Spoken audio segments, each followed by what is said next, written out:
الحمد لله رب العالمين والصلاة والسلام على رسوله الأمين وعلى آله وصحبه أجمعين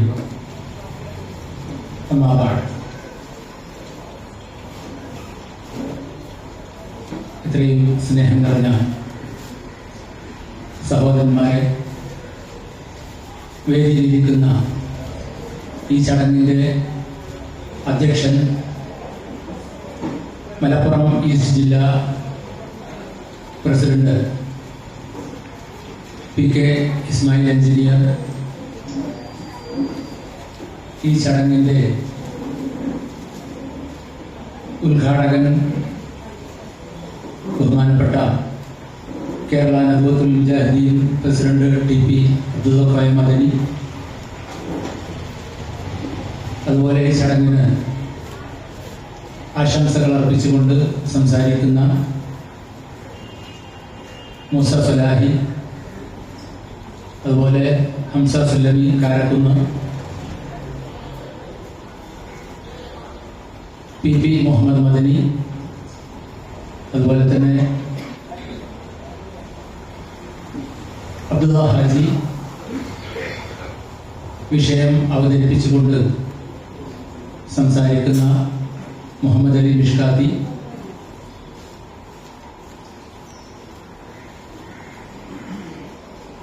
ഇന്നിവിടെ നാം സന്നിഹിതരായിരിക്കുന്നത് നമ്മുടെ ഈ പട്ടർക്കുളം യൂണിറ്റ് സംഘടിപ്പിക്കുന്ന ഫാമിലി മീറ്റും, അതുപോലെ നമ്മുടെ ഈ മദ്രസ കെട്ടിട ഉദ്ഘാടനവും അതിനോടനുബന്ധിച്ചുള്ള സംഗമത്തിലാണ് നാം ഉള്ളത്.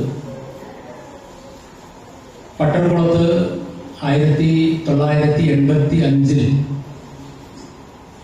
ഒരു പള്ളി സ്ഥാപിച്ചു. അത് സ്ഥാപിതമായതിനു ശേഷം ഒട്ടേറെ പ്രവർത്തകരെ, നമുക്ക് ഇസ്ലാഹി പ്രവർത്തകരെ വളർത്തിയെടുക്കാൻ ഈ ഒരു സ്ഥാപനങ്ങൾ കൊണ്ട്, പള്ളിയും മദ്രസ കൊണ്ട് വളർത്തിയെടുക്കാൻ സാധിച്ചിട്ടുണ്ട്. 1985 പള്ളി സ്ഥാപിച്ചു. അന്ന് നമുക്ക് ഈ പള്ളി ഇവിടെ കയറ്റി തന്നത് മർഹൂം MM മലബാരി എന്നൊരു അറബി ഉണ്ടായിരുന്നു. അദ്ദേഹമാണ് ഈ പള്ളിക്ക് സ്ഥലം വാങ്ങിത്തരികയും അതുപോലെ പള്ളിക്ക് വേണ്ട എല്ലാ ബിൽഡിങ്ങും നിർമ്മിച്ചു തരികയും ചെയ്തത്. പിന്നീട് 95 ഇങ്ങനെ ഒരു കോൺക്രീറ്റ് കെട്ടിടമായി അത് പുനഃസ്ഥാപിച്ചത്. ഇങ്ങനെയൊക്കെ ആണെങ്കിലും നമ്മുടെ ഈ യൂണിറ്റിൽ, പട്ടർക്കുളത്ത് മുജാഹിദ് പ്രസ്ഥാനത്തിന് വേര് പിടിപ്പിക്കാൻ മുൻകാല പ്രവർത്തകർ ഒരുപാട് കഠിനാധ്വാനം ചെയ്തിട്ടുണ്ട്. നിരന്തരമായ വാദപ്രതിവാദങ്ങളും അതുപോലെ ഖണ്ഡന മണ്ഡനങ്ങളും നടത്തുകയും അതിൽ തന്നെ ഒരുപാട് പ്രശ്നങ്ങൾ സൃഷ്ടിക്കുകയും ഒക്കെ ചെയ്തതിൻ്റെ ഫലമായി അതിൻ്റെയൊക്കെ അങ്ങനെയൊക്കെയാണ് ഇവിടെ ഇസ്ലാഹി പ്രവർത്തനം നിലവിൽ വന്നത്. കൂക്കുവിളികളും അതുപോലെ മഹല്ല് ബഹിഷ്കരണവും കല്യാണ ബഹിഷ്കരണവും ഒക്കെ ഉണ്ടായിട്ടുണ്ട് ഒരു കാലത്ത്, 1985-84 കാലഘട്ടങ്ങളിലൊക്കെ. അതിനെയൊക്കെ മറികടന്നുകൊണ്ടാണ് ഈ ഒരു പ്രസ്ഥാനത്തിന് ഇവിടെ വേര് പിടിക്കാൻ സാധിച്ചത് എന്നുകൂടി ഞാൻ ഈ അവസരത്തിൽ ഉണർത്തുകയാണ്. അതുപോലെ തന്നെ നമ്മുടെ ഈ ഫാമിലി മീറ്റ് സംസ്ഥാന തലത്തിൽ തന്നെ നടന്നു വരികയാണ്. സംസ്ഥാന തലത്തിൽ ഓരോ യൂണിറ്റിലും ഈ family meet, Mujahid family meet നടന്നു വരുന്നുണ്ട്. അതിനെക്കുറിച്ച് ഞാൻ കൂടുതലായി സംസാരിക്കുന്നില്ല. കാരണം നമുക്കറിയാം, ഓരോ കുടുംബത്തിലും പല പല പ്രശ്നങ്ങളും നടമാടിക്കൊണ്ടിരിക്കുന്ന ഒരു പ്രത്യേക സാഹചര്യത്തിലാണ് നാം ഇന്നുള്ളത്. കുടുംബത്തിൽ മാത്രമല്ല, നമ്മുടെ നാട്ടിൽ തന്നെ സമാധാനപരമായി ജീവിക്കാൻ പറ്റാത്ത ഒരവസ്ഥയിലൂടെയാണ് നാം മുന്നോട്ട് പോയിക്കൊണ്ടിരിക്കുന്നത്. അതുകൊണ്ട് അപ്പോൾ നമുക്ക് പ്രത്യേകിച്ചും ഈ ഒരു സാഹചര്യത്തിൽ ഇങ്ങനെ ഒരു മീറ്റ് സംഘടിപ്പിക്കുകയും അതിലേക്ക് ആളുകളെ ക്ഷണിക്കുകയും അതിൽ ഖുർആനും ഹദീസും തൗഹീദും പറഞ്ഞുകൊണ്ട് ആളുകളെ ബോധവാന്മാരാക്കുകയും ചെയ്യുക എന്നുള്ളതാണ് ഈ ഒരു പരിപാടി കൊണ്ട് നാം ഉദ്ദേശിക്കുന്നത്. നമുക്കറിയാം, ഇപ്പോഴും മാലമൗലൂദും പാട്ടുകളുമായിട്ട് സമൂഹത്തെ തെറ്റിദ്ധരിപ്പിച്ചു കൊണ്ടിരിക്കുന്ന ഒരുപാട് ആളുകളെയും പണ്ഡിതന്മാരെയും നമുക്ക് കാണാൻ കഴിയും. ഞാൻ ഈ അടുത്തൊരു പ്രസംഗത്തിൽ കേട്ടത്, ഒരു സുന്നി പണ്ഡിതൻ പറയുകയാണ്, 100 കൊല്ലം പിന്നിട്ട മുജാഹിദ് പ്രസ്ഥാനം ഇപ്പോഴും ഞങ്ങളെ എതിർത്തിട്ട് ഞങ്ങൾക്കൊരു മാറ്റവും ഉണ്ടായിട്ടില്ല. ഞങ്ങളിപ്പോഴും മാലയും മൗലൂദും മങ്കൂസും ഒക്കെ കൂടുതൽ പ്രചരിച്ചുകൊണ്ടിരിക്കുകയാണ്. ഞങ്ങൾ അതൊന്നും ഒഴിവായിട്ടില്ല എന്ന് അദ്ദേഹം പറയുന്നതോടൊപ്പം ഖുർആനും ഹദീസും പഠിക്കുന്നുള്ളത് പറഞ്ഞില്ല. മുജാഹിദ് പ്രസ്ഥാനം പറയുന്നത് ഖുർആനിലൂടെയും ഹദീസിലൂടെയും നബിചര്യയിലൂടെയും ആളുകളെ ഉത്ബോധനം ചെയ്ത് അതിലൂടെ മാറ്റിയെടുക്കുകയും അതിലൂടെ അവർക്ക് പരലോകമോക്ഷം ലഭിക്കാനുള്ള മാർഗം ഒരുക്കുകയുമാണ് മുജാഹിദ് പ്രസ്ഥാനം ചെയ്യുന്നത്. പക്ഷേ ഈ ഒരു ഹൈടെക് കാലഘട്ടത്തിൽ ഈ അനാചാരങ്ങളും അന്ധവിശ്വാസങ്ങൾക്കുമൊക്കെ ഹൈടെക്കായിട്ട് തന്നെ അതിനെയും അവർ പ്രചരിപ്പിച്ചുകൊണ്ടിരിക്കുകയാണ്. ഞാൻ എൻ്റെ സംസാരം നീട്ടിക്കൊണ്ടു പോകുന്നില്ല. എൻ്റെ കർത്തവ്യം ഇവിടെ സ്വാഗതം ആശംസിക്കുക എന്നുള്ളതാണ്. ഈ പള്ളിയുടെ തുടക്ക കാലഘട്ടത്തിൽ ഇതിനുവേണ്ടി പ്രവർത്തിച്ചവരും ഈ പ്രസ്ഥാനത്തിൻ്റെ ശബ്ദം ഇവിടെ പ്രചരിപ്പിക്കാൻ കഠിനമായി എത്തിച്ച ഒരുപാട് പേരുണ്ട്. അവരെ ഒന്ന് ഈ സമയത്ത് ഞാൻ അനുസ്മരിക്കുകയാണ്. നമുക്കറിയാം, നമ്മുടെ പട്ടർകുളം അബ്ദുള്ള മൗലവി, അദ്ദേഹമാണ് ഇവിടെ ഈ പള്ളിക്ക് തുടക്കം കുറിക്കാനൊക്കെ ഉള്ള ഒരു കാരണക്കാരൻ. അതുപോലെ തന്നെ അതിനുശേഷം പിന്നെ ഹസൻകുട്ടി മാസ്റ്റർ, പാമ്പാടി ഹസൻക, അതുപോലെ Pampady ഹൗദക്ക, CT കുഞ്ഞാലിയക്ക, തെക്കേത്തോടി മൊയ്തീൻക, KN Alavi Sahib, PCC Muhammad ക, അതുപോലെ PT അയമു സാഹിബ്, KN പോക്കർ സാഹിബ്, മുജാഹിദ് നാണിയക്കാര ആ പേരിലാണ്, മുജാഹിദ് നാണി എന്നുള്ള പേരിലാണ് അദ്ദേഹത്തെ അറിയപ്പെട്ടിരുന്നത്, അതുകൊണ്ട് അങ്ങനെ പറയാം. അതുപോലെ കറുത്തടുത്ത് മുഹമ്മദ് സാഹിബ്, CT അബ്ദുള്ള കോയ, ഇവരൊക്കെ ഇതിൻ്റെ ആദ്യകാല പ്രവർത്തകരായിരുന്നു.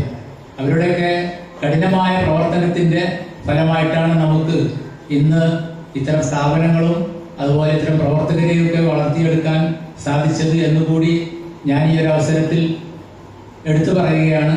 അതോടൊപ്പം മരണപ്പെട്ടു പോയ ഇവർക്കെല്ലാം അള്ളാഹു അർഹമായ പ്രതിഫലം നൽകുകയും അവർക്ക് പരലോകത്ത് മോക്ഷം നൽകുകയും മഗ്ഫിറത്തും മർഹമത്തും നൽകി അള്ളാഹു അനുഗ്രഹിക്കുകയും ചെയ്യട്ടെ എന്നുകൂടി ഞാൻ ഇത്തരണത്തിൽ പ്രാർത്ഥിക്കുകയാണ്. ഞാൻ എൻ്റെ കർത്തവ്യത്തിലേക്ക് കടക്കുകയാണ്. ആദ്യമായി ഈ ചടങ്ങിന് അധ്യക്ഷം വഹിക്കുന്നത് PK ഇസ്മായിൽ എഞ്ചിനീയറാണ്. അദ്ദേഹം ജില്ലാ പ്രസിഡന്റാണ്. അദ്ദേഹത്തെ ഞാൻ ഈ വേദിയിലേക്ക് സ്വാഗതം ചെയ്യുന്നു. അതുപോലെ തന്നെ ഈ ഫാമിലി മീറ്റിൻ്റെയും നമ്മുടെ ഈ നവീകരിച്ച മദ്രസ കെട്ടിടത്തിൻ്റെയും ഉദ്ഘാടന കർമ്മം നിർവഹിക്കുന്നത് KNM സംസ്ഥാന പ്രസിഡന്റ് TP അബ്ദുള്ള കോയ മദനി അവர்களാണ്. അദ്ദേഹത്തെ ഞാൻ ബഹുമാന പുരസ്സരം ഈ വേദിയിലേക്ക് സ്വാഗതം ചെയ്യുന്നു. അതുപോലെ നമുക്ക് 2 പ്രഭാഷകരാണ് ഇന്നിവിടെ പ്രഭാഷണം നടത്തുന്നത്. ഒന്ന് മുഹമ്മദ് അലി മിഷ്കാത്തി, ഇസ്ലാമിക കുടുംബം ശാന്തിയുടെ ഭവനം എന്ന വിഷയത്തെ ആസ്പദമാക്കി അദ്ദേഹം ക്ലാസ് എടുത്തു. അദ്ദേഹത്തെയും ഞാൻ ഈ വേദിയിലേക്ക് സ്വാഗതം ചെയ്യുന്നു. അതുപോലെ സുലൈമാൻ സബാഹി, അദ്ദേഹം തൗഹീദ് സ്മരണയിൽ കുടുംബത്തോടൊപ്പം എന്ന വിഷയമാണ് ഇവിടെ സംസാരിക്കുന്നത്. അദ്ദേഹത്തിൻ്റെ അഭാവത്തിൽ അദ്ദേഹത്തെയും ഞാൻ സ്വാഗതം ചെയ്യുന്നു. അതുപോലെ ഈ ചടങ്ങിന് ആശംസ അർപ്പിച്ചുകൊണ്ട് സംസാരിക്കുന്ന P മൂസ സലാഹി, അതുപോലെ PP മുഹമ്മദ് മദനി, ഇവരെയും ഞാൻ ഈ ചടങ്ങിലേക്ക് സ്വാഗതം ചെയ്യുന്നു. അതുപോലെ ചെങ്ങര അബ്ദുള്ള ഹാജി, ഹംസ സുലമി കാരക്കുന്ന് എന്നിവരെയും ഞാൻ ഈ വേദിയിലേക്ക് സ്വാഗതം ചെയ്യുന്നു. ഒരിക്കൽ കൂടി എല്ലാവരെയും ഈ പരിപാടിയിലേക്ക് സ്വാഗതം ചെയ്യുകയാണ്. നമ്മുടെ ഈ മദ്രസയുടെ പണികൾ ഇനിയും പൂർത്തിയാക്കാനുണ്ട്. ഇതിൻ്റെ സീലിങ്ങും മറ്റു പ്രവർത്തനങ്ങളൊക്കെ ഇനിയും നമുക്ക് ചെയ്യാനുണ്ട്. അതൊക്കെ ഇൻഷാ അല്ലാഹ് കാലക്രമേണ താമസിയാതെ തന്നെ ചെയ്യാൻ കഴിയും എന്നാണ് നമ്മൾ പ്രത്യാശിക്കുന്നത്. ഞാൻ നീട്ടിക്കൊണ്ടു പോകുന്നില്ല. ഈ ചടങ്ങിൻ്റെ അധ്യക്ഷ സ്ഥാനം അലങ്കരിക്കുന്നതിന് വേണ്ടി ഇസ്മായിൽ എഞ്ചിനീയറെ ക്ഷണിച്ചുകൊണ്ട് ഞാൻ നിർത്തുന്നു. അസ്സലാമു അലൈക്കും വറഹ്മത്തുള്ളാഹി. السلام عليكم ورحمة الله وبركاته. الحمد لله رب العالمين. اللهم صل على محمد وعلى آل محمد كما صليت على إبراهيم وعلى آل إبراهيم إنك حميد مجيد. اللهم بارك على محمد وعلى آل محمد كما باركت على إبراهيم وعلى آل إبراهيم إنك حميد مجيد. ما بعد الله بعد. ബഹുമാനപ്പെട്ട കേരള നെഹ്റു മുജാഹിദിന്റെ സംസ്ഥാന പ്രസിഡന്റ് ടി.പി. അബ്ദുൽ ഖാദർ അവരുടെ വേദിയിലിരിക്കുന്ന KNM-ന്റെ മോങ്ങം മണ്ഡലം സെക്രട്ടറിയും ജമിഅത്തുൽ ഉലമയുടെ അസിസ്റ്റന്റ് സെക്രട്ടറിയുമായ ടി.പി. മുഹമ്മദ് മദനി, അതുപോലെ KNM-ന്റെ മലപ്പുറം ജില്ലാ അസിസ്റ്റന്റ് സെക്രട്ടറി അംസുൽ അമീൻ, KNM മഞ്ചേരി മണ്ഡലം പ്രസിഡന്റ് പി. യൂസുഫ് സലാഹി, അതുപോലെ തന്നെ ബഹുമാനപ്പെട്ട KNM-ന്റെ സംസ്ഥാന എക്സിക്യൂട്ടീവ് മെമ്പർ, നമ്മുടെ ജില്ലാ പ്രസിഡന്റ്, നമ്മുടെ വളരെ ബഹുമാനപ്പെട്ട സീനിയർ മെമ്പറുമായ അബ്ദുള്ള ഹാജി, ഇന്നത്തെ പ്രഭാഷകൻ മുഹമ്മദ് മിസ്താഖ്, വേദിയിലിരിക്കുന്ന മറ്റു വ്യക്തികളെ വേദിക്ക് താഴെയിരിക്കുന്ന KNM-ന്റെയും MSM-ന്റെ ISM-ന്റെയും MGM-ന്റെയും പ്രവർത്തകരെ, നേതാക്കളെ, സഹോദരി സഹോദരന്മാരെ, സ്വാഗതത്തിൽ പറഞ്ഞതുപോലെ കേരള നെഹ്റു മുജാഹിദീൻ ഈ 2-3 മാസക്കാലം നടത്താൻ നിശ്ചയിച്ച പവിത്രമാണ് കുടുംബം, പരിശുദ്ധമാണ് ബന്ധങ്ങൾ എന്ന വിഷയത്തിൽ കേരളത്തിലെ എല്ലാ മുക്കുമൂലകളിലും KNM യൂണിറ്റുകളുടെ സ്ഥലങ്ങളിലും ഇല്ലാത്ത സ്ഥലങ്ങളിലും അവനവനെ കഴിവിന്റെ പരമാവധി ഇതുപോലുള്ള അയൽക്കൂട്ടങ്ങളും ആ അയൽക്കൂട്ടങ്ങളെല്ലാം കൂടി പിന്നെ ഒരു കുടുംബ സംഗമവും ആക്കി മാറ്റാൻ ഉള്ള ഒരു ക്യാമ്പയിന്റെ ഭാഗമായിട്ടുള്ള ഒന്നാമത്തെ അയൽക്കൂട്ടമാണ് പട്ടർകുളം യൂണിറ്റിലെ മഞ്ചേരി മണ്ഡലത്തിലെ പട്ടർകുളം യൂണിറ്റിൽ ഇന്ന് നടക്കുന്നത്. അതോടൊപ്പം തന്നെ ഈ ഒരു മദ്രസ കെട്ടിടം നമുക്കറിയാം 1984-85 കാലഘട്ടത്തിലാണ് മഞ്ചേരിയിലെ രണ്ടാമത്തെ ഇസ്ലാഹി പ്രസ്ഥാനത്തിന്റെ കേന്ദ്രമാണ് പട്ടർകുളം. ഒന്നാമത്തെ നമുക്കറിയാം മേലക്കമാണ്. നേരത്തെ പറഞ്ഞ പോലെ മലബാരി എന്ന ഒരു സതീർത്ഥനായ ഒരു തൗഹീദ് ഉൾക്കൊണ്ട ഒരു മാന്യ വ്യക്തി, അദ്ദേഹത്തിന്റെ ഉദാഹരണത്തിൽ മാത്രം ഇവിടെ രൂപം കൊണ്ട സംഗതിയാണ് മേലാക്കവും രണ്ടാമതായി പട്ടർകുളം. രണ്ടാമത്തെ യൂണിറ്റാണ് പട്ടർകുളം.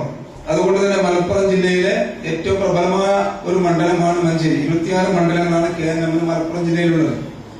അതിലെ പ്രബലമായ മണ്ഡലമാണ് മഞ്ചേരി. ആ പ്രബലമായ മണ്ഡലത്തിലെ ഒന്നാമത് എത്തുന്ന യൂണിറ്റാണ് പട്ടർകുളം. ഏറ്റവും കൂടുതൽ അംഗസംഖ്യകളുള്ള, മെമ്പർമാരെ ചേർത്ത കൂട്ടത്തിൽ തന്നെ ഏറ്റവും കൂടുതൽ അംഗങ്ങളുള്ള യൂണിറ്റാണ് പട്ടർകുളം. ഏറ്റവും നാളെ തന്നെ പ്രവർത്തനം ഏറ്റവും മുൻപന്തിയിൽ നിൽക്കുന്ന ഒരു യൂണിറ്റും കൂടിയാണ്. അതുകൊണ്ട് ഇന്ന് ഈ കെട്ടിടം, മദ്രസ കെട്ടിടം, ഇത് പഴയ നിർമ്മിച്ചൊരു കെട്ടിടമായിരുന്നു. അത് നവീകരിച്ച് ഇതുപോലെ ഉഷാറാക്കി ടൈൽസിട്ട് വൃത്തിയാക്കി ഇനിയിപ്പോ സീലിംഗ് കൂടി കഴിഞ്ഞാൽ വളരെ നല്ല നിലയിലുള്ള ഒരു മദ്രസ കെട്ടിടമാണ്. അതിന്റെ ഔപചാരികമായ ഉദ്ഘാടനം നിർവഹിക്കുകയാണ് ബഹുമാനപ്പെട്ട സംസ്ഥാന പ്രസിഡന്റാണ് നിർവഹിക്കുന്നത്. നമ്മളെ സംബന്ധിച്ചിടത്തോളം ഇതെല്ലാം ഒരു ഔദ്യോഗികത എന്നതിൽ കവിഞ്ഞ് ഇതെല്ലാം നമുക്ക് ലക്ഷ്യങ്ങളുണ്ട്. നമ്മള് തൗഹീദ് പ്രബോധനമാണ് നമ്മുടെ ലക്ഷ്യം. തൗഹീദ് പ്രബോധനം ചെയ്യാൻ 1984 സ്ഥാപിതമായ ഈ സ്ഥലം, അല്ലെങ്കിൽ അന്ന് എന്തുദ്ദേശത്തിലാണോ ഇത് ലക്ഷ്യം കെട്ടി കേരള നെഹ്റു മുജാഹിദീൻ സംസ്ഥാന കമ്മിറ്റിയുടെ പേരിൽ ഈ സ്ഥലം വാങ്ങിക്കൊടുക്കുകയും അവിടെ അതിന്റെ സംസ്ഥാന കമ്മിറ്റിയുടെ പേരിൽ തന്നെ കെട്ടിടം വരികയും അങ്ങനെ പള്ളിയും മദ്രസയും എല്ലാം വരികയും ചെയ്ത ഈ സംഗതിക്ക് ലക്ഷ്യമുണ്ട്. അത് വിശുദ്ധ ഖുർആനും പ്രവാചക ചര്യയും യഥാർത്ഥ രൂപത്തിൽ പ്രബോധനം ചെയ്യുകയും അത് ഉൾക്കൊള്ളുന്ന നമ്മൾ അതിന്റെ ആളുകളായി മാറുകയും നമ്മൾ മനസ്സിലാക്കിയ കാര്യം മറ്റുള്ളവർക്ക് പ്രബോധനം ചെയ്യുകയും ചെയ്യാം എന്നതാണ് നമ്മുടെ ലക്ഷ്യം. നമ്മളിപ്പോ KNM-ന്റെ മെമ്പർമാരായി, കേരള നെഹ്റു മുജാഹിദീൻ മെമ്പർഷിപ്പ് എടുത്ത മെമ്പർമാരായി, അല്ലെങ്കിൽ ISM-ന്റെ MSM-ന്റെ MGM-ന്റെ മെമ്പർമാരായി എന്നുകൊണ്ട് മാത്രം നമ്മളത് സ്വർഗത്തിൽ പോകുന്ന ആളുകളല്ല. അത് നമ്മുടെ ഒരു കൂട്ടായ്മയാണ്. KNM ഒരു കൂട്ടായ്മയാണ്.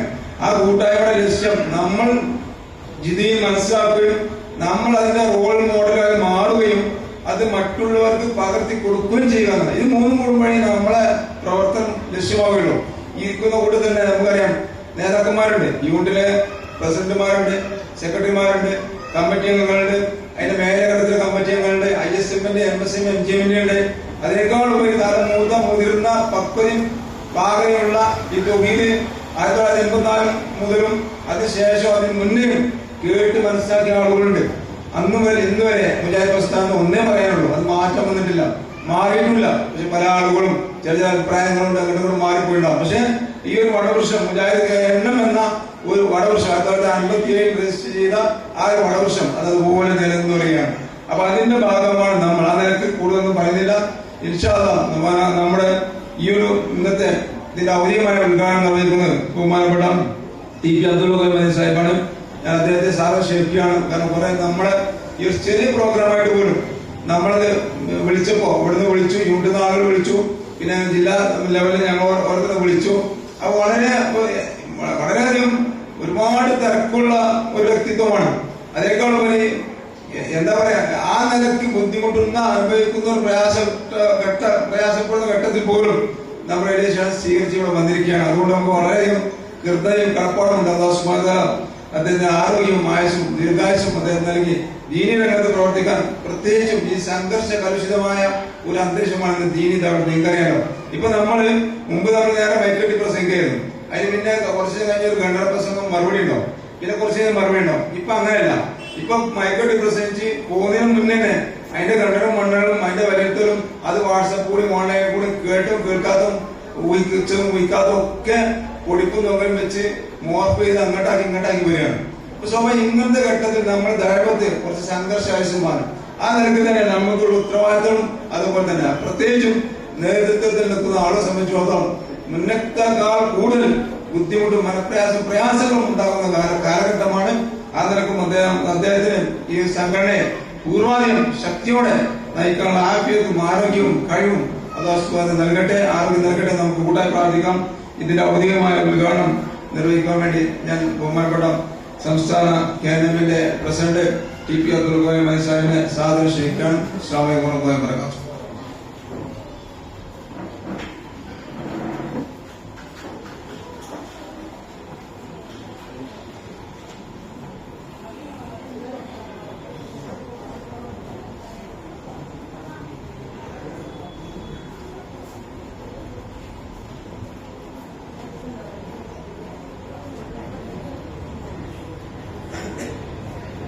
السلام عليكم ورحمة الله. الحمد لله رب العالمين والصلاة والسلام على أشرف المرسلين وعلى آله وصحبه أجمعين. أما بعد فإن خير الحديث كتاب الله وخير الهدي هدي محمد صلى الله عليه وسلم وشر الأمور محدثاتها وكل محدثة ضلالة. يا أيها الذين آمنوا اتقوا الله حق تقاته ولا تموتن إلا وأنتم مسلمون. ആദരണീയരായ ജില്ലാ പ്രസിഡന്റ് ഇസ്മായിൽ എഞ്ചിനീയർ, എൻ്റെ ഏറ്റവും അടുത്ത സഹപ്രവർത്തകരും ഈ പ്രസ്ഥാനത്തിൻ്റെ മുന്നിൽ നടക്കുന്നവരുമായ അബ്ദുൽ ഹാജി തുടങ്ങിയിട്ടുള്ള നേതാക്കളെ, പണ്ഡിതന്മാരെ, പ്രമുഖ വ്യക്തിത്വങ്ങളെ, സഹോദരി സഹോദരന്മാരെ, നേരത്തെ എൻ്റെ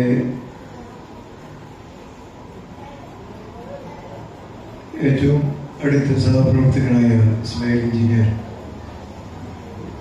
കാര്യങ്ങളെ എല്ലാം പറയുകയുണ്ടായി. സത്യത്തിൽ ഈ ഒരു പ്രദേശത്തോട് ഉള്ളിൽ ദീർഘകാലമായി വെച്ച് പുലർത്തിക്കൊണ്ടിരിക്കുന്ന ഒരടുപ്പവും ബന്ധം, അതാണ് ഇന്ന് ഈ പരിപാടിയിൽ പങ്കെടുക്കാൻ എന്നെ പ്രേരിപ്പിച്ചത്. നാളെ രാവിലെ വയനാട്ടിൽ പോകണം. അവിടെ മേപ്പാടിയിൽ നമ്മുടെ ദുരിതബാധിതർക്ക് വേണ്ടിയുള്ള നമ്മുടെ പ്രോജക്റ്റിൻ്റെ ഔദ്യോഗികമായ ഉദ്ഘാടനം നേരത്തെ കഴിഞ്ഞിട്ടുണ്ടെങ്കിലും ഒരു വീട് നിർമ്മിച്ചുകൊണ്ട് നൽകിയിട്ടുണ്ട്. ബാക്കിയുള്ള വീടുകളിൽ ഒരു തുടക്കം കുറിക്കുകയാണ്. അതിന് രാവിലെ അവിടെ എത്തേണ്ടതുണ്ട്. അസ്ർ നമസ്കാരത്തിന് നാളെ കോഴിക്കോട് മെഡിക്കൽ കോളേജിനടുത്ത് വളരെ മനോഹരമായ ഒരു 5 നില കെട്ടിടം നമ്മുടെ KNMന്റെ ഒരു കൾച്ചറൽ സെന്ററായി പള്ളി അടക്കമുള്ള സേവന കേന്ദ്രമായി നമ്മൾ തുടങ്ങുകയാണ്. അതിൻ്റെ ഇടയിലാണ് ഞാനിതിന് സമയം കണ്ടത്. അതിന് കാരണം ഞാൻ പലപ്പോഴും എൻ്റെ മനസ്സിലാൽ ഇങ്ങനെ ആലോചിക്കാറുണ്ട്. നമ്മുടെ കേരളത്തിലെ ഇസ്ലാഹി പ്രസ്ഥാനത്തിൻ്റെ കേന്ദ്രം മലപ്പുറം ജില്ലയാണ്. ഏറ്റവും കൂടുതൽ മുസ്ലിങ്ങളുള്ളത്. എല്ലാവരും ഉള്ളിൽ അസൂയ വെച്ചുകൊണ്ടിരിക്കുകയും ചെയ്യുന്ന ഒരു പ്രദേശം. ഞാനത് വിവരിക്കുന്നില്ല. ഈ നാട്ടിന്റെ പേര് പറയുമ്പോൾ തന്നെ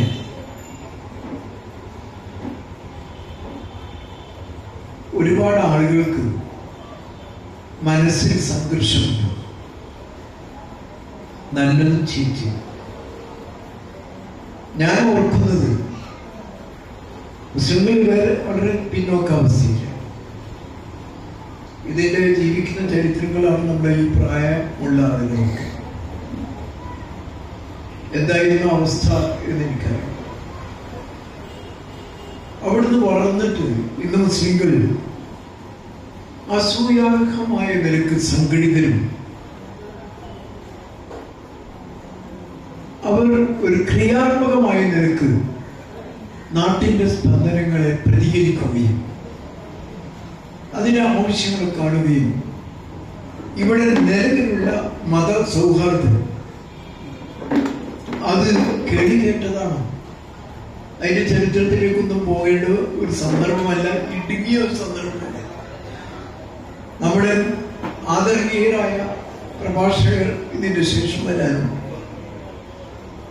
ഒരുപാട് കാര്യങ്ങൾ നിങ്ങൾ ഓർമ്മപ്പെടുത്താനുണ്ട്. അത് ഇൻഷാ അല്ലാഹ് കേരളം വളരെ സജീവമായി സമൂഹത്തിലെ ഇടപെടലുകൾ എല്ലാ കാര്യങ്ങളിലുമുള്ള ബോധവൽക്കരണവും ഭാവിയെ കുറിച്ചുള്ള ഓർമ്മപ്പെടുത്തലുകളും അനിവാര്യമായ ഒരു ഘട്ടത്തിൽ അതനുസരിച്ച് മുന്നോട്ട് പോയിക്കൊണ്ടിരിക്കുകയാണ്. അന്നില്ലാത്ത, നമ്മുടെ തുടക്കത്തിന് ഇല്ലാത്ത ഒരുപാട് വെല്ലുവിളികളിരുന്നു. വളരെ ഗൗരവപൂർവമായി നമ്മൾ ആലോചിക്കേണ്ട പ്രശ്നങ്ങളുണ്ട്. വിവേകത്തോടുകൂടെ പ്രതികരിക്കേണ്ട നമ്മോടുള്ള സമീപനങ്ങളുണ്ട്. ഇതിന്റെ എല്ലാം നടുവിലാണ് നമ്മൾ ഇന്ന് ഇവിടെ സംഗമിച്ചിരിക്കുന്നത്. മോശമായ സദസ്സല്ല. ഈ പട്ടണങ്ങളും ഞാൻ പലപ്പോഴും ഓർക്കുന്നു. കേരളത്തിലെ ഏറ്റവും അംഗസംഖ്യയുള്ള ഏറ്റവും പ്രബലമായ മുജാഹിദ് പ്രസ്ഥാനം, അതിന്റെ 2 ഏറ്റവും ഉയർന്ന നഗരങ്ങൾ മലപ്പുറവും മഞ്ചേരിയും നമ്മുടെ മാത്രമുള്ള ഒരു കുടുംബ സംസ്ഥ ആയിട്ടാണ് ഞാൻ ഇതിനെ കാണുന്നത്. പക്ഷെ ഈ 2 നഗരത്തിന്റെ ഹൃദയഭാഗത്ത് നമ്മുടെ വലിയ സ്വാധീനമില്ലാത്ത ഒരവസ്ഥയുണ്ട്. നമുക്ക് സമ്മതിക്കാതെ ഒരു പ്രശ്നമില്ല. ഗ്രാമപ്രദേശങ്ങളിലാണ് നമ്മുടെ പ്രസ്ഥാനത്തെ വളർത്തിയതും അതിന്റെ കേന്ദ്രങ്ങളായി നിന്നതും.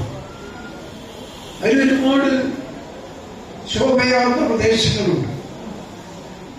അതിലൊന്നും പണ്ഡിതന്മാരെ കൊണ്ടും ഉമറാക്കളെ കൊണ്ടും അനുഗ്രഹീതമായ ഉള്ളിലെ പ്രദേശങ്ങളിൽ പെട്ടതാണ് തിരൂരങ്ങാടി.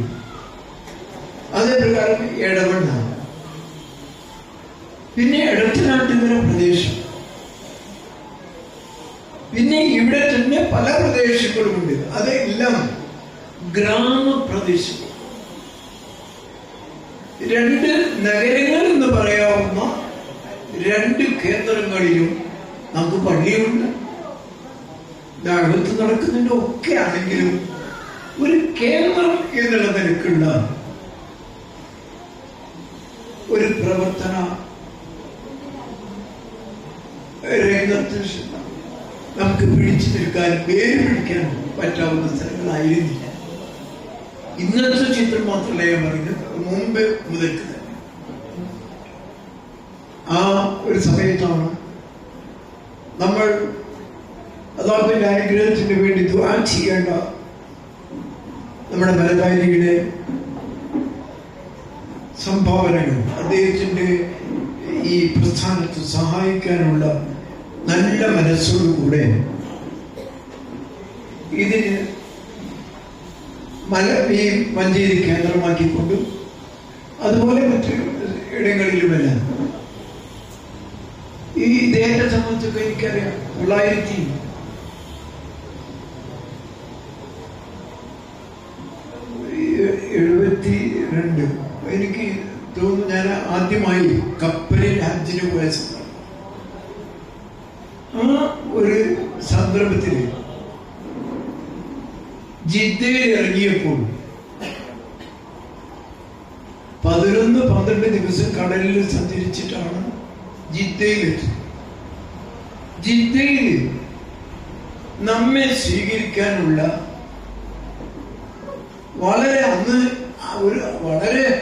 ഒരു മാസക്കാലം സംഭവത്തിലേക്ക് ഞാൻ കടക്കുന്നില്ല. യഥാർത്ഥത്തിൽ ഒരു 4 മാസം നീണ്ടു നിൽക്കുന്ന യാത്രയൊക്കെ റമദാനിലാണ് ഇവിടുന്ന് പുറപ്പെടുന്നത്.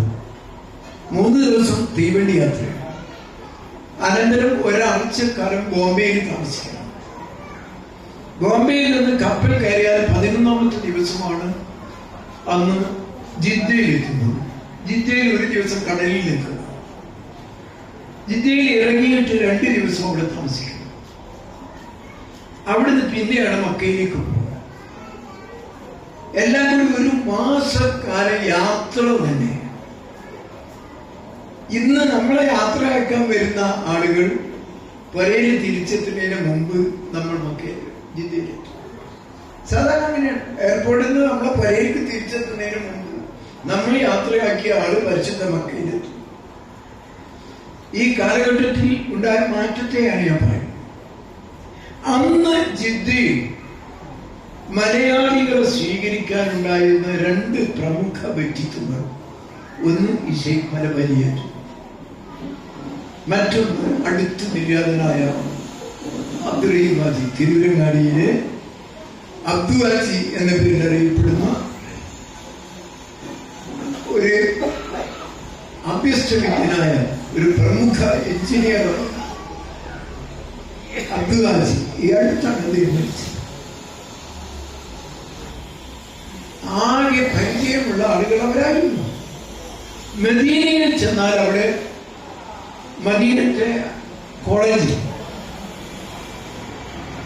അവിടുത്തെ യൂണിവേഴ്സിറ്റിയിൽ, മദീന യൂണിവേഴ്സിറ്റിയിൽ പഠിക്കുന്ന വിദ്യാർത്ഥികൾ വൈദ്യ മദനി, അതുപോലെ ഹസനാലുമായി തുടങ്ങിയിട്ടുള്ള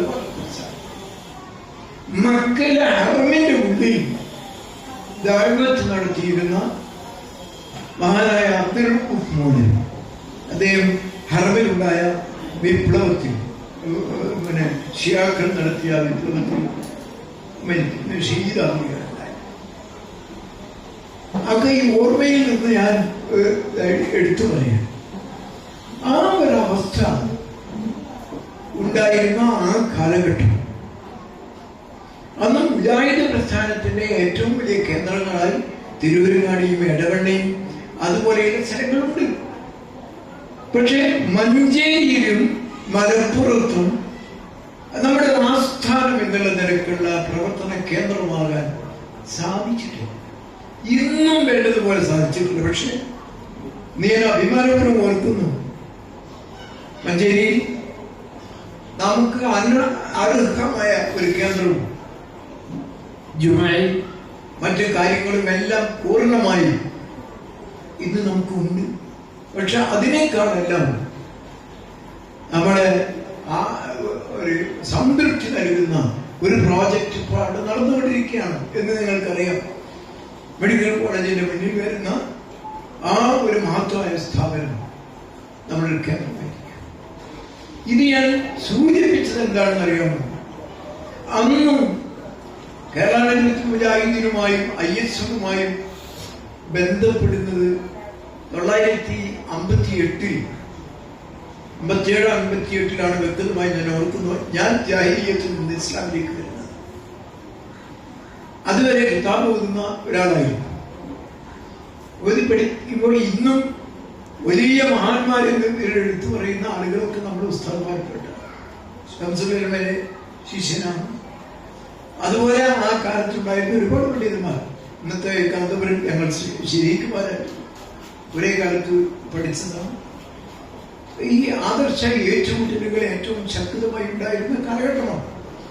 അതിൽ സെയ്ദ് പ്രസംഗം കേട്ടി എനിക്ക് മാറ്റം ഉണ്ടാവില്ല. ഞാൻ അദ്ദേഹത്തെ കൂക്കാൻ പോയ മുത്തഅല്ലിമീങ്ങളിൽ പെട്ടതാണ്. പക്ഷെ അദ്ദേഹത്തിന്റെ വശ്യമായ ഖുർആൻ പാരായണവും തൗഹീദ് അവതരണവും കേട്ടിട്ടാണ് പൂർണ്ണമായ ഒരു ഖുറാഫി കുടുംബത്തിൽ ജനിച്ച എനിക്ക് വെളിച്ചം ലഭിച്ചത്. അതൊക്കെ ദീർഘമായി സ്മരിക്കാൻ എനിക്ക് അഭിമാനപൂർവ്വം സ്മരിക്കേണ്ട ചരിത്രങ്ങളാണ്. പക്ഷെ അവിടേക്ക് ഞാൻ പോകുന്നില്ല. അവിടെ നിന്ന് ഈ പ്രസ്ഥാനത്തിലേക്ക് വന്ന അന്ന് മുതൽ പുലിക്കൽ പഠിക്കാൻ ചേരുകയും അവിടെ നിന്ന് ഇങ്ങോട്ട് ISMലൂടെ പ്രവർത്തന രംഗത്തൊക്കെ വരികയും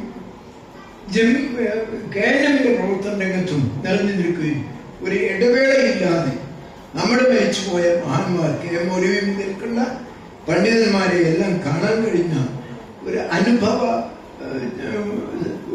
എനിക്ക് ആവേശം നൽകിയ അനുഭവ ചരിത്രമാണ്. ആ ഇതിലാണ് ഞാൻ പറയുന്നത്. അക്കാലത്ത് മലപ്പുറം ജില്ലയിലെ യോഗത്തിന് വേണ്ടി ഇവിടെ വരാറുണ്ട്. പക്ഷെ അന്നും ശ്രദ്ധേയമായ ഒരു സ്ഥലം പട്ടണക്കുളമായി. പ്രായമായ ആളുകൾക്ക് അറിയാം, അക്കാലത്ത് നമ്മുടെ സ്റ്റേറ്റിന്റെ പരിപാടികളും നമ്മുടെ ജില്ലാ പരിപാടികളും എല്ലാം പട്ടണക്കുളത്ത് വെച്ചിട്ടുണ്ട്. ഇടക്കാലത്ത് ആ പേര് ഇന്നെപ്പോലെ കോഴിക്കോട് ജില്ലയിലുള്ള എന്നെ സംബന്ധിച്ചിടത്തോളം അന്ന് നിലവിലുണ്ടായിരുന്ന സജീവമായ ഓർമ്മപ്പെടുത്തലുകൾ ഈ പേരിന്റെ അസാന്നിധ്യം കാരണമായി ഉണ്ടായിട്ടുണ്ട് എന്ന് കുറ്റപ്പെടുത്തുകയല്ല. ഇന്നും കേട്ടപ്പോൾ ഇപ്പൊ ഈ നിറഞ്ഞു നിൽക്കുന്ന സദസ്സ്, അതുപോലെ ഇവിടെ ഏറ്റവും കൂടുതൽ മെമ്പർമാരുള്ള ഒരു യൂണിറ്റ് എന്ന് കേട്ടപ്പോൾ ഇവിടെ ഒരു അറബി കോളേജ് ഉണ്ടായിരുന്നു എന്നുള്ളത് എനിക്കറിയാൻ ഞങ്ങളവിടെ വന്നിരുന്നു. ആ കാലത്ത് അറബി കോളേജ് BP നേതൃത്വം വഹിച്ചിരുന്ന എനിക്ക് ഓർമ്മ. അതുപോലെ ഇവിടുത്തെ പ്രതിനിധികൾ എന്ന് പറയുന്നത് നമ്മളെ ഏറ്റവും നല്ല മലപ്പുറം ജില്ല പറയുമ്പോൾ പട്ടണകുളം അതിൽ അടിവരയിടുന്ന സ്ഥലമായി നമ്മുടെ പ്രവർത്തകന്മാരൊക്കെ. ഇപ്പൊ നിങ്ങൾ കേട്ടല്ലോ, നമ്മുടെ ഈ ആദർശ പ്രബോധന ദഅവ രംഗത്ത് ജീവിച്ച് മരിച്ചുപോയ മഹാന്മാരായ ആളുകളെ ഇവിടെ സ്മരിക്കുകയുണ്ടായി. അവരുടെ എല്ലാം വെളിച്ചം, ആ ദവൾമയാർന്ന അവരുടെ ധന്യ ജീവിതം അവർ പിൻതലമുറക്കാരെ സൃഷ്ടിച്ചു. ഇന്ന് ഒരു ഗ്രാമപ്രദേശം എന്ന് തോന്നുന്നു. ഇത് മുനിസിപ്പാലിറ്റി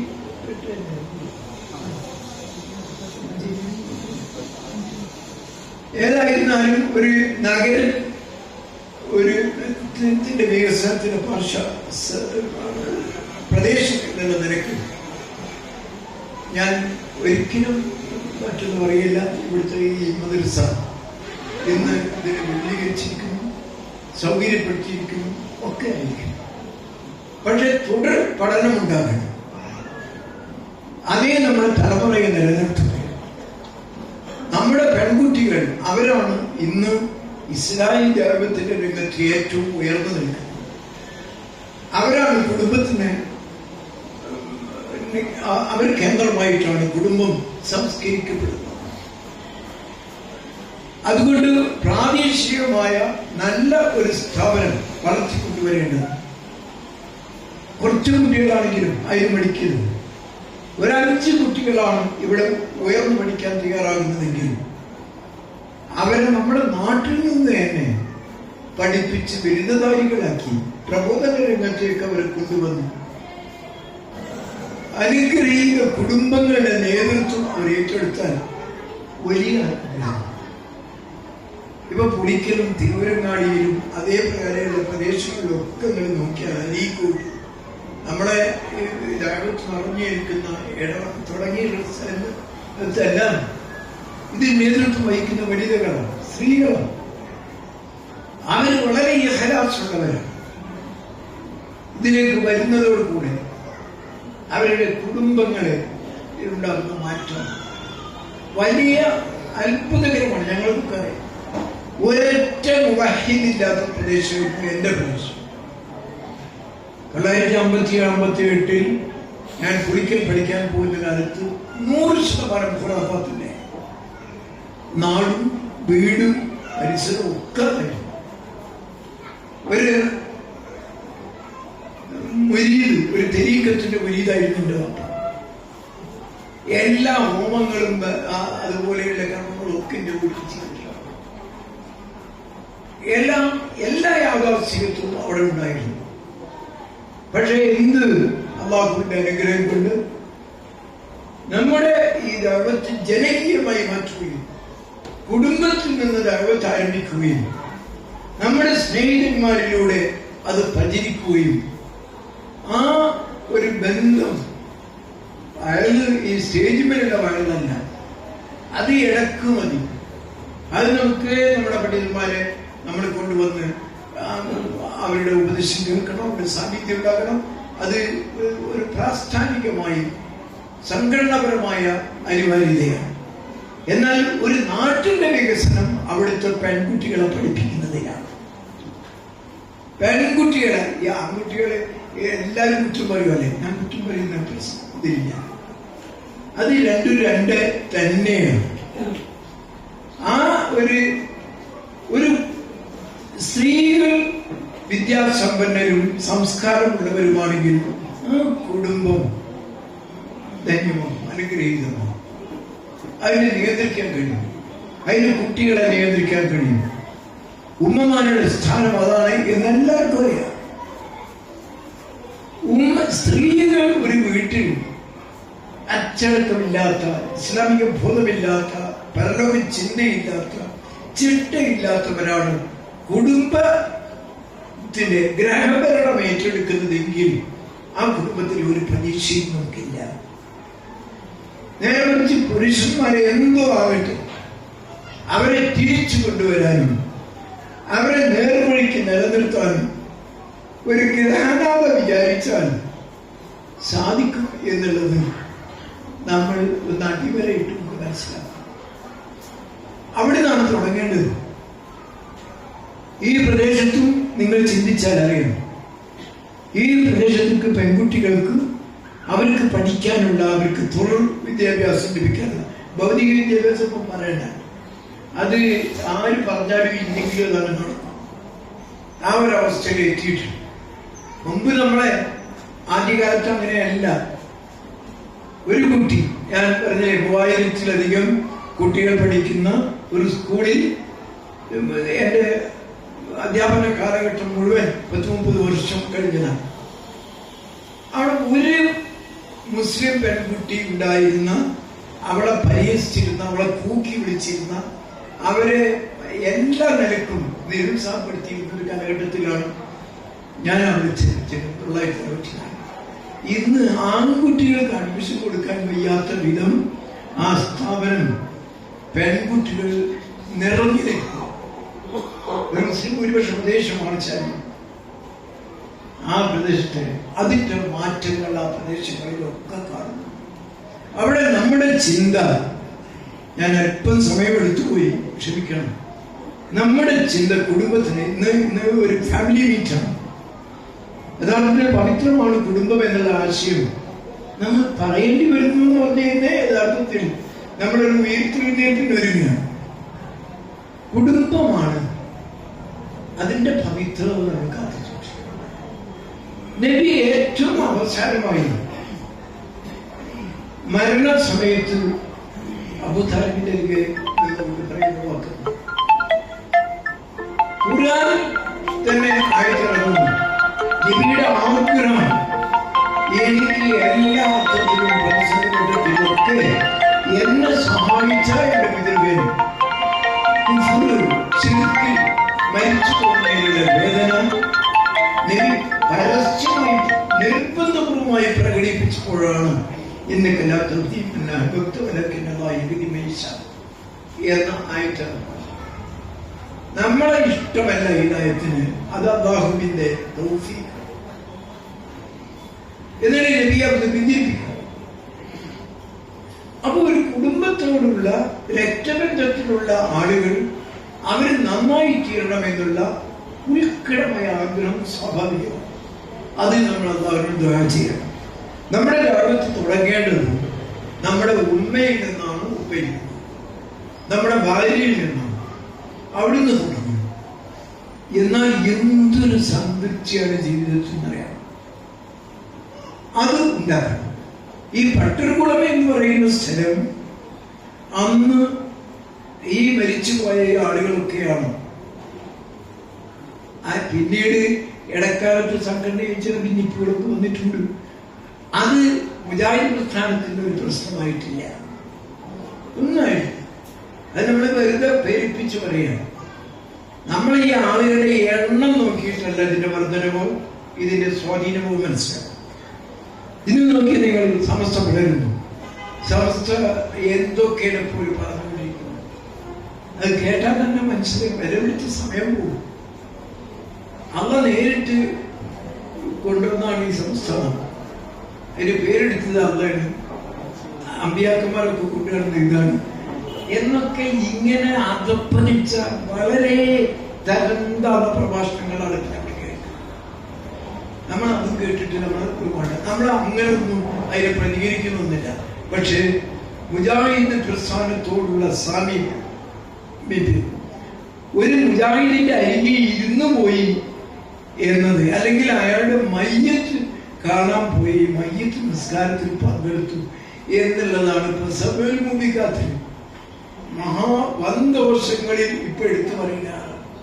അതോടുകൂടെ തന്നെ ഒരു നിലവാരം മനുഷ്യന് മനസ്സിലാക്കി നമ്മളെ മറുപടി എന്താ അയാൾ കുറ്റം? അയാള് ഓരോ പേരില്ലെന്ന് പോയി. നമ്മുടെ ഇപ്പൊ ഈ അടുത്ത് പ്രമാദമായി ഉണ്ടായത് നമ്മുടെ പ്രിയപ്പെട്ട ബഹുമാന്യനായ മുജാഹിദ് പ്രസ്ഥാനത്തിന്റെ തലപ്പത്ത് ഈ ആദർശവുമായി മാത്രം അതിന്റെ ഏറ്റവും ശക്തമായി ദഅവ നിർവഹിച്ച മുഹമ്മദ് മദനി മരിച്ചപ്പോൾ അദ്ദേഹം ആരാരും ആദരിക്കപ്പെടുന്നവരായിരുന്നു. നഗരത്തിൽ വളരെ ശ്രദ്ധേയനായ ഒരാളാണ് അദ്ദേഹം. മരിച്ചു. ഞാൻ അവിടെ ഉണ്ട്. ആ സദസ്സിൽ മരിച്ച സ്ഥലത്ത് അവിടെ ഒരു ഉന്നതനായ ഒരു തങ്ങൾ കുടുംബത്തിൽപ്പെട്ട ഒരാൾ വരുന്നു. അദ്ദേഹം സ്വകാര്യേഷണങ്ങളും മറ്റു കാര്യങ്ങളൊക്കെ അവരോട് സംസാരിക്കുന്നു. മയ്യത്ത് കാണുന്നു. അവിടെ നിന്ന് മയ്യത്ത് സ്വീകരിക്കുന്നു. അതാണ് ഈ ഏറ്റവും വലിയ സന്തോഷമായി ഈ മനുഷ്യൻ ചെയ്തത് എന്നാണ് ഇന്ന് പ്രചരിപ്പിക്കുന്നത്. ഉളുപ്പോട് കൂടി ഈ സമൂഹത്തിൽ നിൽക്കാൻ കഴിയും. നിങ്ങൾ ആലോചിച്ച് ഒരാളെ മയ്യത്ത് സ്വീകരിച്ച് ഓരെ എന്തൊരു പീഡനങ്ങളൊക്കെ നടത്തിക്കൊണ്ടിരിക്കുന്നു. പക്ഷെ അതൊന്നും പ്രശ്നമല്ല. അന്തസ്സായി അതിനെ നേരിടുകയും ആ നിലയ്ക്ക് തന്നെ നിൽക്കുകയും. ഇപ്പൊ നോക്കിയപ്പോ ഈ ശ്രദ്ധിച്ചാൽ ഈ സമുദായത്തിന്റെ ഈ തലപ്പാവുകൾ എത്രമാത്രം അപകടകരമായ സൂക്ഷിപ്പുകളാണ് ആ തലപ്പാവിന്റെ ഉള്ളിലുള്ളത് എന്നുള്ളത് തിരിച്ചറിയാൻ നമുക്ക് സാധിക്കും. ഞാൻ ആ വിഷയത്തിൽ